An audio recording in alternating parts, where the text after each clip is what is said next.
Greetings, fellow gamers. I'm here to tell you that you need to get rid of your second monitor, or at least turn it off and not use it sometimes when you're playing games. I actually have a second monitor hooked up. It's like right here, and I use it for a lot of different things right now. I might use it to like record gameplay footage for some other video that I might be working on. I haven't had a second monitor off and on. When I got this big monitor that I use, a big 4K monitor, I got rid of all my multi-monitor setup, and it actually improved my gaming experience tremendously. And so I'd like to encourage you to try this out, to get rid of that second monitor. Because the way that I gamed for a long time is I would have a game on a monitor, and I might have 3 monitors, and then I would have something else on the second monitor, like a YouTube video or a podcast or something. And I realized that that had a negative impact on my gaming experience. So when you get rid of that second monitor, you're getting rid of a distraction, and all your focus gets to be on the game. And this is one of the reasons that I think console gaming often feels better than PC gaming, is because it's an experience with fewer distractions. You're looking at one display, a TV, and your full attention is on it. You're relaxed on a couch. It's just a different vibe than like sitting at a desk chair and like playing on your PC. So it'll make your PC gaming experience more like a console experience. Your big distraction then, I guess, would be your phone. And one of the things that I talked about with, how do you reset your attention span? How do you improve your attention span? A lot of times we're reaching for our phone because we're actually bored. And so one of the things I realized when I got rid of the second monitor and I was just gaming on one monitor is that I was playing a lot of boring games. This came as a bit of a surprise to me. I didn't realize how boring they were until I took away that extra input, that extra bit of thing that made it interesting enough for me to do that, or made the whole experience interesting. So if you have like the Joe Rogan show or something on one monitor, and then you're playing Diablo on your main monitor, and you're like, Diablo is really fun. And then when I went and played Diablo 4, I didn't have a second monitor, and Diablo 4 was really boring. And I realized why it was boring is because it was just grindy as hell. It was very repetitive. And the challenge only came like after hours and hours of having to level up through that campaign to get to like any kind of challenge level. I don't need to rehash that review. But the point was, I realized that in the past, like playing Diablo 3 and other action RPGs like that, especially Diablo 3, I guess, that having something on that second monitor made the gaming experience better. But that really meant that the game was falling short in a couple of key ways. It wasn't an interesting enough game on its own. So this changed what kind of games I played, and also changed what I was really willing to put up with in a game. How much grind, how much repetitive stuff I was really willing to put up with the game.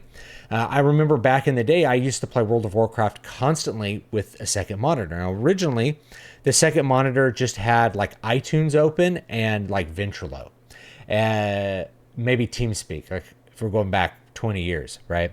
And so that would be like my chat window. I could see who was speaking. I could queue up some music if I wanted to, because the WoW music was, I'd get tired of hearing the same WoW music, and I'd want to keep playing.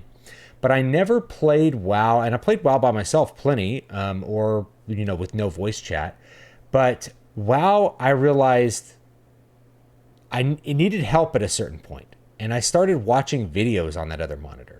YouTube became more popular, and I remember I watched the entirety of a Star Trek series. It was Star Trek Enterprise.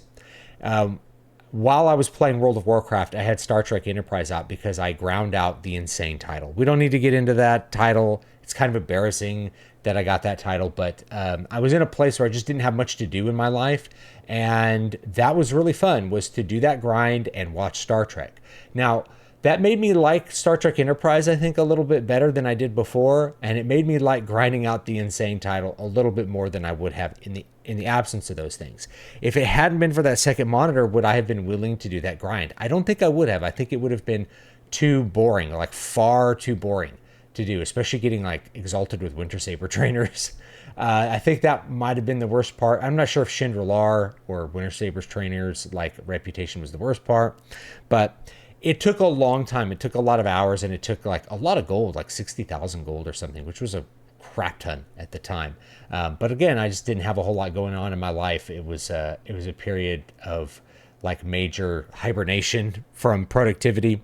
I think it was about the time, it was like right after my dad died. And anyway, don't need to get into that, but I wouldn't have tolerated that if it weren't for that second monitor. And when I went back to playing console games, I realized like, oh, console games are really fun.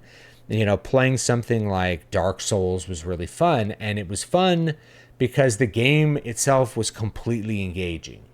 You know, Bloodborne was completely engaging. I never had to reach for my phone. I never felt like I needed to talk to someone on Vent when playing a game like that. It was a complete me and the game engagement experience. And so I realized one of the things I liked about console games and one of the things I liked about these console-like games was the fact that I could enjoy them without all this extra input.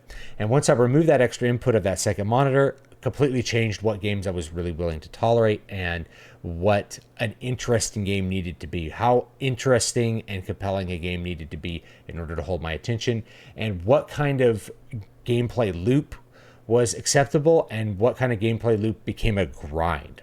And so once I got rid of that second monitor, World of Warcraft became really boring. I played Dragonflight was the last time I played. And without that second monitor to like have YouTube videos or something going, like it was just really boring to play. Once you got through the main quest, it was just not a fun experience. And I realized I had been kind of supplementing World of Warcraft with additional input, not because my attention span is so low, but because World of Warcraft got to be very boring. And I also realized like vanilla was less boring because we just didn't have that. The extra input was like, oh, I'm going to listen to a Dimmu Borgir album while I grind out here and whatever. The grind actually had like a challenge and a rhythm to it, I guess. Anyway, my point is that I realized World of Warcraft was really boring, and a lot of MMOs became very boring. Final Fantasy 14 started to become, it was more interesting because there's like the story, but I realized I was doing something else once I got rid of the second monitor when I was playing Final Fantasy 14. That there's so many cutscenes that what I would do is I would reach over here and I'd grab my guitar and I would just start like practicing during cutscenes. And this was a way that I was like, I can get some practice in. And I realized the game was not fulfilling its core function of being a leisure experience because I was looking at it as a way to like, well, there's going to be these cutscenes. I can just grab my guitar and I can get some extra practice in. Perfect. You know, I'll play the game and get extra practice in. Yeah, it's just that the game wasn't that interesting, right? If you're able to just view the game as an opportunity to practice, you could be doing anything else while you practice. You could just be practicing without that, you know? But it was like, oh, this would be the time to like practice scales and stuff. I don't have to be really creative or think about composing new pieces. Just play through my scales, practice some right hand studies and just do that. And so I realized kind of the same thing is that without that second monitor, I was reaching for some other kind of stimulus because the game itself was just not that interesting. So I encourage you to try this with whatever games you have. Take your second monitor, just turn it off. That means you can't be watching YouTube on here. And I thought of this because someone's like, oh, I was listening to your video on how to reset my attention span on my second monitor while I was playing, maybe it was Call of Duty or League of Legends or something. I don't know. But whatever, that's what he was doing. And that's great. You know, you can, if that's what you're doing and that's what you enjoy, and that's a great experience. Like I said, I enjoyed watching Star Trek and playing World of Warcraft.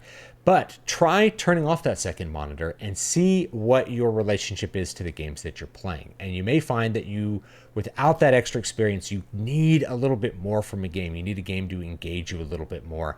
And when you find a game that does engage you a little bit more, all of a sudden that second monitor just becomes like an unnecessary thing. It just is a distraction. You actually don't want it. You want to turn that monitor off. And I found this again when I was playing Elder Scrolls, right? I was playing some Skyrim and I realized it's an immersive experience. And I used to do it with 3 monitors. I had like this 3-monitor Skyrim setup that was really fun. It kind of like wrapped around you. This is before any of the big wraparound monitors that people use now.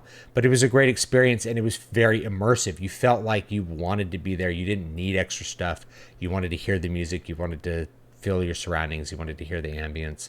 And so that's, to me, a more ideal game experience is something that's immersive fully with that. And to me, that's also kind of a benefit of VR. It's like a VR game shuts everything else out, so it has to be really good. And if it's not, really quick. Like if a VR game is not able to be really compelling to you, it's really obvious, because there's not an option to have a second monitor to be like, I'm kind of bored, all right, I'm auto attacking, right click, put on Seal of Righteousness, right click mob, watch YouTube. You can't do that, right? You have to be involved in it. So it makes things really obvious about what kind of games you are. Anyway, I encourage you to try that out and see how you feel about a game without any distractions. If you need to be listening to a podcast while you're playing a game, maybe you just need a more interesting game, or maybe that's might be something you like. It's like, well, that's a way for me to tolerate the podcast. Like the podcast is not interesting enough, but if I combine it with a game that's not quite interesting enough, I feel like I'm getting ahead in both. But try turning off that monitor and see how much more a compelling experience you can find maybe with other games, or get deeper into the game that you're actually playing. Same idea. So anyway, leave me your thoughts down below. Love to hear them. If you tried turning off your second monitor and doing a one monitor gaming experience on your PC, and how did that feel? Have a great one, and buy my books, buy my stuff. Join me on Patreon. There's free stuff on Patreon, including all the music, and check out the newest album, Dusk Eternal. Let me find a picture of it. Where is it? Boom. There it is. Grab it. I'll see you guys next time.